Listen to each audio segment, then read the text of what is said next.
Yep. My name's Celia Bradford. I'm from Royal North Shore Hospital in Sydney, and I'm an intensivist, and we have a bunch of other intensivist kind of people here. So we've got Michaela Kartner from the Gold Coast Hospital. Yogesh is from Robina Hospital. We've got Selena Hole, who's my compatriot from Royal North Shore, and we've got Laura, who's our medical student.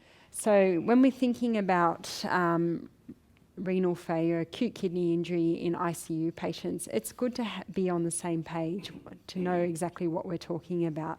So the International Association of Kidney Doctors have sent up some guidelines, and they've called it the rifle classification of acute kidney injury. And I think it's useful because then we know what we're comparing, apples with apples rather than apples and pears. So this uses both creatinine and urine output as a classification for the degree of renal injury that you've got. So the first level is called risk, and that means your creatinine's increased by 1.5 to 2 times above normal, or your urine output's down to less than 0.5 mils per kilo per hour for 6 hours running straight. The injury score, when it's 2 to 3 times above baseline for your creatinine, and the failure score around 3 times above baseline. The loss of function for greater than 4 weeks is the L category, and the E category is the end-stage renal failure where you need dialysis, and that is prolonged dialysis greater than 3 months.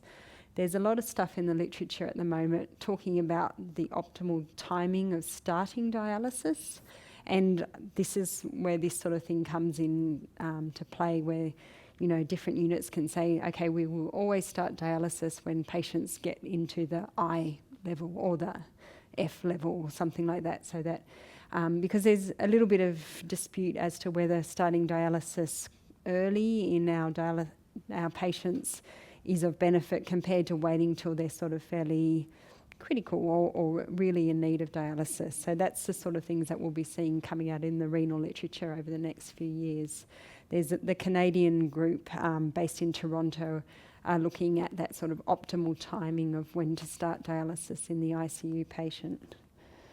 So in our ICU patients, around 10 to 20% of patients will get acute kidney injury in some form as defined by that rifle criteria. And about 5 to 6% will end up on dialysis in the ICU population.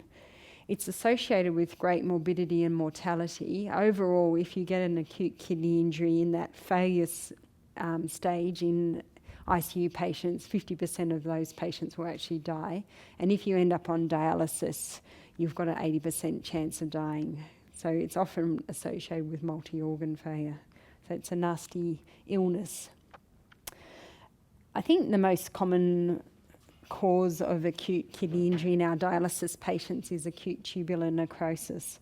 So as you can imagine, you've got your glomerular apparatus, and if you have an insult, such as an ischemic insult, or you're exposed to nephrotoxics, or you've got inflammatory cytokines floating around, the cells in the tubules start to become damaged, and they get ischemic and they start to slough off, and they cause casts forming inside the renal tubules. So that's what's meant by acute tubular necrosis. Just the actual sloughing of those epithelial cells inside the tubules sets up an inflammatory cascade. So dialysis. I think, we've all probably been involved with patients on dialysis, but knowing what goes where and what all the terms mean becomes confusing. So that's what we wanted to talk about today, just to unravel that mystery. So there's 2 principles involved in dialysis. So you've got hemofiltration and hemodialysis. So hemofiltration uses the concept of a hydrostatic pressure. So you've got your blood coming from your patient, it passes into the filter, and then because there's a pressure gradient across the semi-permeable membrane, water gets pushed across that membrane, and then you get drag of solutes down across to follow that water. So that's a convective force that causes this. So this causes the displacement of small molecules, so your potassium, your urea, but also the middle molecules as well, such as drugs that are not bound to protein in the plasma. So that's what we call hemofiltration, or CVVH is what you're probably used to calling it when you're prescribing dialysis. The next thing that we can dial up on our dialysis machines is dialysis, so hemodialysis, CVVHD. And this uses the principle of diffusion, where particles pass down a concentration gradient. So it doesn't clear your middle molecules, but you get a countercurrent flow going up through here, and the small molecules are removed with that technique. It's a picture of a patient on dialysis, so I'll just describe what happens. So, blood coming out of the patient into a blood pump and through the filter. So, the blood flowing out and down through here, this is the concept where it's hemofiltering. So you can put replacement fluid in before the filter. The effect of that is to dilute the blood coming out so that it's less sticky and you've got less chance of your filter blocking up here. The other way you can use replacement fluid is to actually run something like citrate through, so you actually anticoagulate the circuit. You anticoagulate the circuit before it gets the blood hits the filter. So that's the purpose of having pre-dilution replacement fluid. And then this is the dialysate. So you run it in and it passes in a countercurrent direction and you get effluent passing out here. So the effluent will be a combination of your pre-dilution fluids and your dialysate fluids. Plus you dial the machine up to take some fluid off as you want the fluid to be removed. You can also run fluid post-dilution. Again, that can be just a bicarbonate-based solution, such as Hemosol or something like that. And the purpose of running post-dilution fluid is to just create an interface between the air and the blood, and therefore you prevent that clotting in the post-filter setting too. So that has some extra advantages. So the difference, if you do a pre-dilution setup rather than a post-dilution setup, if you pre-dilute your fluids here, then the concentration of your solutes is lessened, and therefore you still do get ultrafiltration forming, but it's less effective than if you don't dilute the fluids as they run through the filter. So post-dilution, as you can see, you've got a higher concentration of particles within the filter, and so the concentration gradient is greater between your blood and the fluid coming out. So the disadvantage of this, though, is that you've got thick blood running through the filter. Vascular access. So the KDIGO guidelines, that's the international body of guidelines looking at best management of renal failure patients, suggest for temporary dialysis that we should be aiming for right internal jugular as our first port of access for vena caths to be put in. So they tend to be done under ultrasound guidance. I guess most places are doing that sort of thing. And then the second most ideal spot is the femoral vein. Again, you've got that straight access, but perhaps a higher infection rate with femoral catheters. Subclavian is an okay option. The worry there is that if they're going on to need chronic dialysis, that you're going to cause subclavian vein stenosis. There's a fairly high incidence just because of the large size of the subclavian VAS caths. So, and then there's the debate whether in the ICU should we just put tunnel catheters in straight away or just the usual percutaneous ones. There's not really any evidence suggest that the tunnel ones are of advantage at this point, but perhaps that will be something for the future. So, when are we going to dialyse people? Before they show any injury from their renal Okay, so before, okay. At the point of, yeah. I mean, I guess that's the controversy. We don't know when the exact point is, yeah, that we should. Have we got any cut-offs? What sort of potassium is that critical level where you want to think of? Depends on the patient. So which sort of patients might you just let their potassium go up a bit higher? Those sort of chronically hyperkalemic, so instead of renal failure patients. Yeah. Dialysis. Yep. So they tend to be able to cope with a higher potassium and they're not going to have the cardiac arrhythmias. So, yeah. Do you have a cut-off in your mind? Say if someone's normally on dialysis and they come in. Pick a number because you're not going to be... They normally sit around, and they probably know too. A lot of them tend to know what their K normally is. So, yeah, they say, oh, it's 6.5, I've got to be dialysed now or something. So, yeah. I mean, I kind of think 6.5 for the chronic ones and 6 for the non-chronic ones. That's just my sort of vague cut-off. Again, it depends on the clinical situation. If they're already getting arrhythmias, then you might jump in a bit earlier. Yeah. Acidosis is another indication, although it's not a strict indication on its own. But again, if everything else is, I probably would never dialyse a patient just because they're acidotic, but that in combination with worsening renal function and hyperkalemia. Anyone have a sort of cut-off that you'd be looking at for there to jump into dialysis? pH of...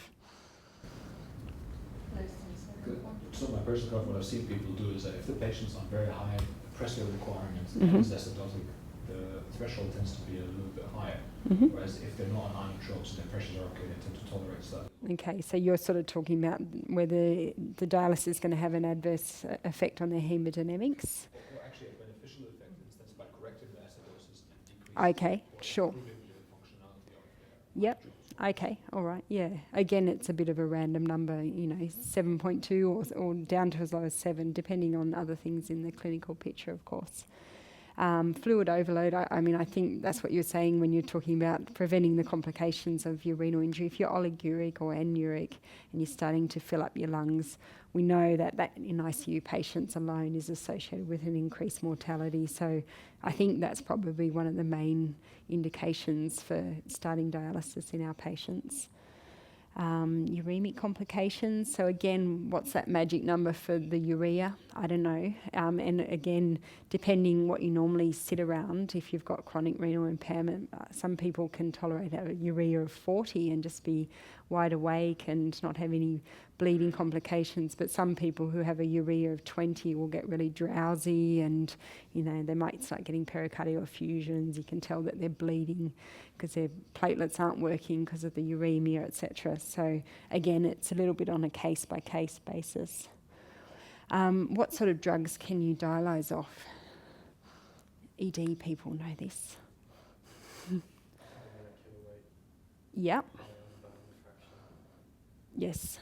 Yep. So you're thinking of those ones that are water soluble. They're not highly protein bound.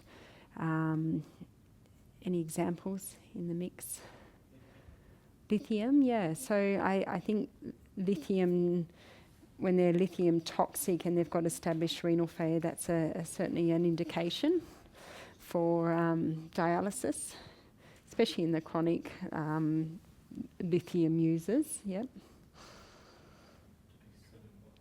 Dabigatran, yeah, exactly. So dabigatran, one of the new oral anticoagulation agents, it's got about 30% protein binding, and which means there is a substantial free portion, and it can be dialysed quite effectively. Yep. Methanol, we don't really see methanol toxicity, really. Salicylate. Again, I've never looked after a salicylate poisoning, have you, Lewis? Yeah. Metformin can be dialysed off. Carbamazepam. I guess that's one that we would see reasonably regularly. It's used for mood stabilisation, so patients will often take that as an overdose, so that's a good one to think of. Did I say metformin? I think I did. Yeah. Valproate, did we hear? Theophylline, I don't know. Who's ever seen a theophylline overdose? Not me. You have? Oh, wow. That's a bizarre one to take as an overdose. They must have been doing some reading. Took chronic airflow limitation, depressed about what's happening, just took a whole cold.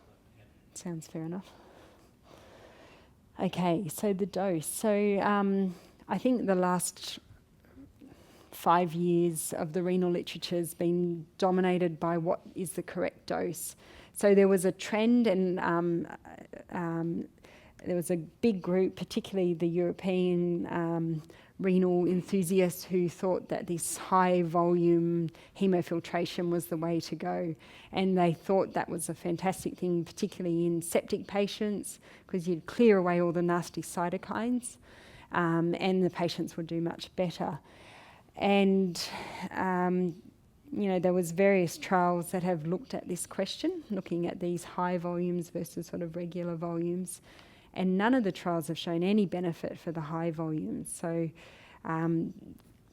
people have sort of swung the other way and going for the more conservative approach of 25 mils per kilo per hour.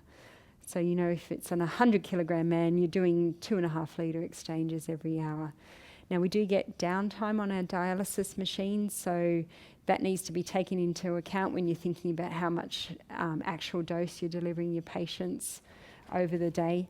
But even so, in the big renal study, which was a trial that looked at 25 mils per kilo versus 35 mils per kilo, even the effective delivered dose in that trial was around 20 mils per kilo per hour, and they still didn't show any difference between the two groups. So by running the very high flows, you're just subjecting your nursing staff to heavy lifting, because they're going to have to change these effluent bags more regularly, and to no advantage. So you're just using more consumables too. I think, though, you have to take each patient as on an individual basis. There's some occasions where you will need to crank up. For instance, if they've come in and they're really hyperkalemic, their potassium's 9, I'd run the dialysate at a really high rate until that gets down to a safe level. So you certainly can fiddle around, but depending on the clinical need. So how do we calculate the dose? The replacement fluid, so that's the pre-dilution and the post-dilution, plus the dialysate, plus how much you remove every hour. So basically the dose is equal to how much ends up in that yellow wee bag, I call it, on the dialysis machine, so every hour. So prescribing, I think this is the thing I find that most people get caught up with in the intensive care. It seems to confuse people a lot. What sort of blood flows do we aim for? So that blood flow is how much is coming out of the catheter every minute. So the range you can pick can be anywhere between, say, 100 mils an hour to 250 mils an hour. So the higher the flow, the more you're going to run that ultrafiltration and get that hydrostatic pressure across that membrane. Sometimes the blood flow will be limited on how good your vas cath is, of course. So if your vas cath's a bit kinked or in a dodgy location, or the patient's thrashing around, then that can be an issue. You can't achieve those high blood flows. If you're running citrate dialysis, your blood flow might be married to your citrate dose, so that you don't really have much flexibility in what your blood flow is going to be, because it has to match your citrate dose to create an in-filter concentration of citrate of 3 millimoles per litre. And Yogesh is going to talk about citrate anticoagulation soon. Picking the mode. So what's the difference between CVVH and CVVHD and CVHDF? Probably not that much practically, but you just need to know which one you want to do and what your machine is capable of. So I think, some of the machines have limits to what they can do, as far as if you want to run CVVHDF in some machines, you can only run post-filter fluids. But if you want to dilute the fluid before it goes into the filter, then you might have to either pick another machine or pick a different mode. So It's just becoming familiar with your machines. I'll give an example. The Prismaflex, for example, can run CVV HDF, and you can run pre-filter dilution and post-filter dilution and dialysate. So, whereas the Aquarius machines, if you're running CVV HDF on those, you can only run dialysate and post-filter dilution. So that's the difference there between those machines. The dialysate, again, the dose of that's going to depend on the weight of your patient and what you want to achieve for each patient. How much fluid you want to remove. So as I alluded to before, getting patients in a negative fluid balance is generally the aim once they're through that sort of really sick phase in their ICU stay. I think it's pretty difficult to work out what their fluid status is in these patients who've got multi-organ failure and they've been in ICU for a week and they've been on all the machines and they've still got tissue edema but they're still on vasopressors, and so it's actually quite tricky, and we don't have a really sophisticated way of doing that. And I guess the thing that you really want to avoid if you're trying to drag fluid off them is making their kidney injury worse than what it already is. So just be aware of that.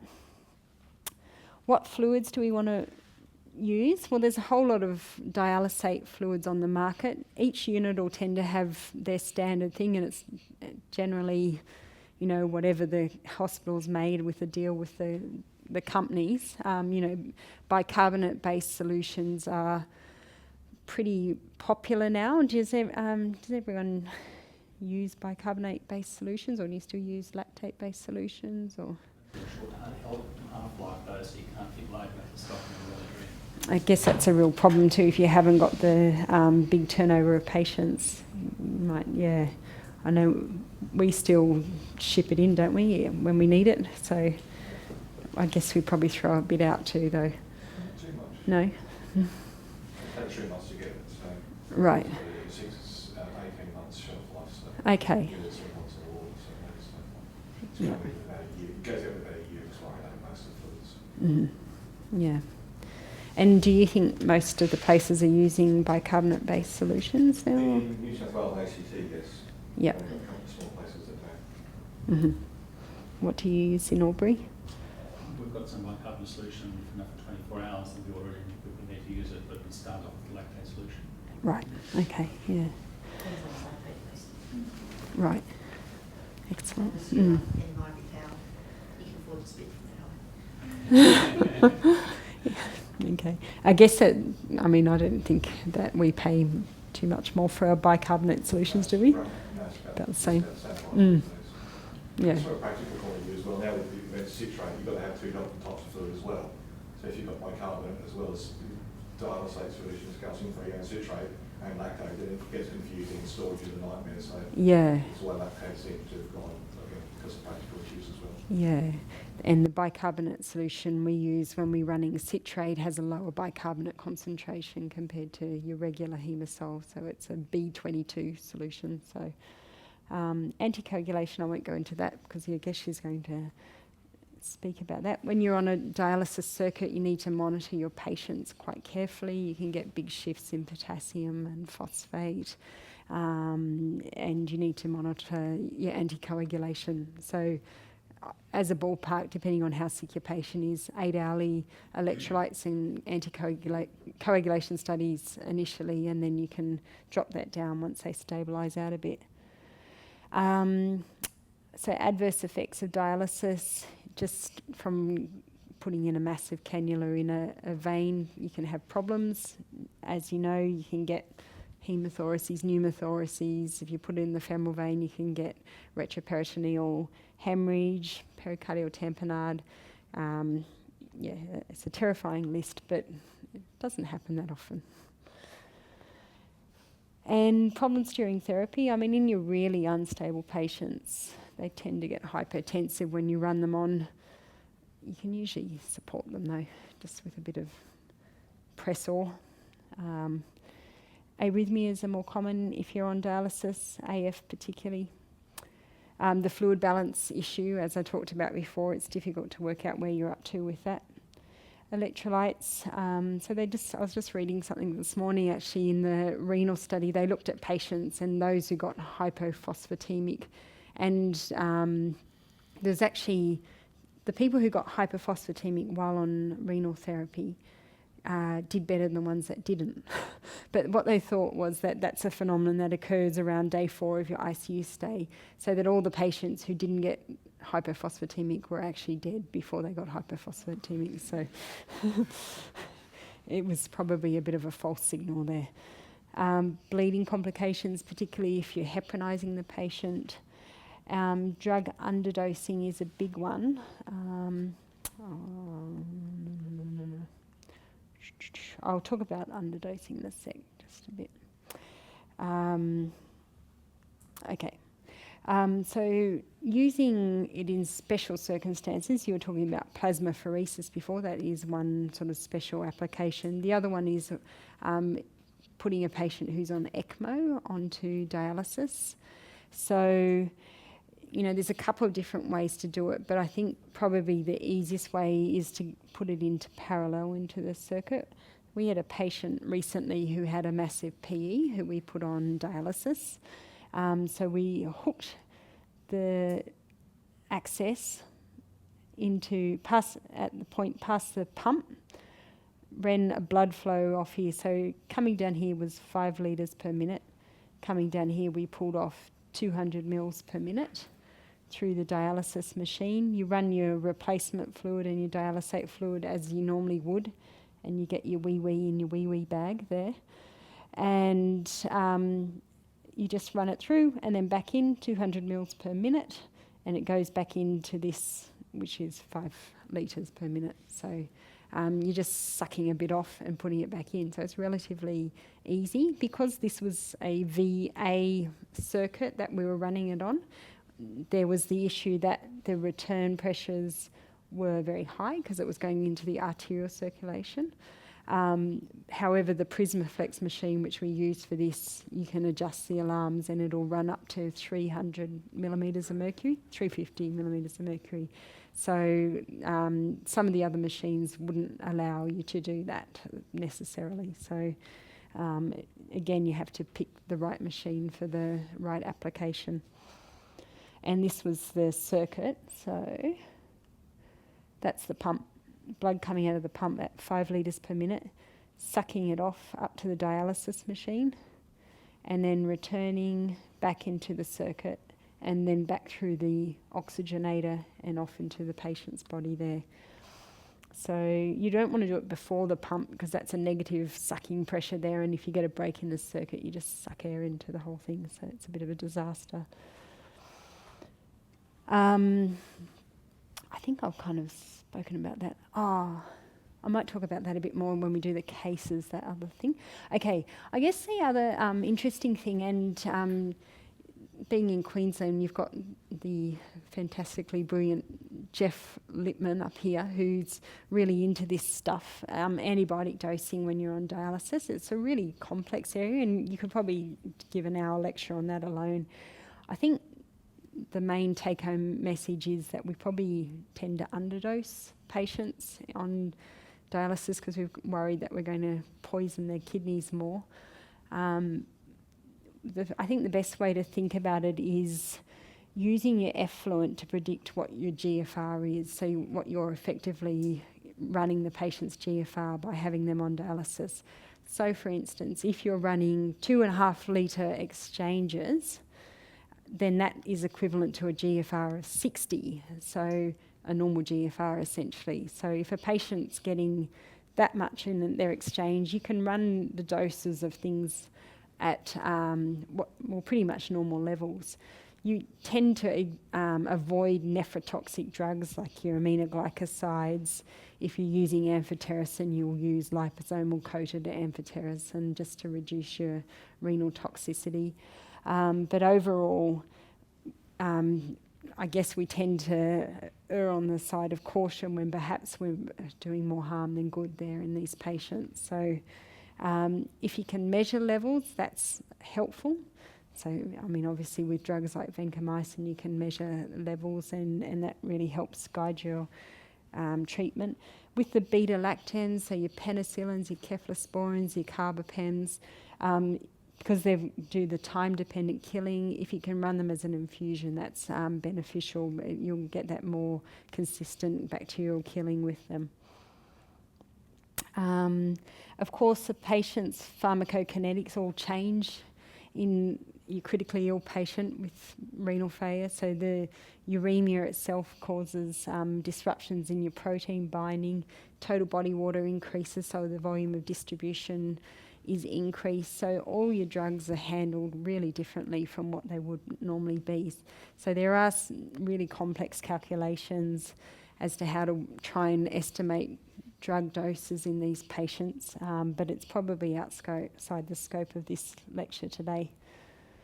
Again, your mode of dialysis will impact on the clearing of drugs. So as I said, if you do the hemofiltration, it tends to clear away drugs faster than if you're just doing the dialysis therapy. And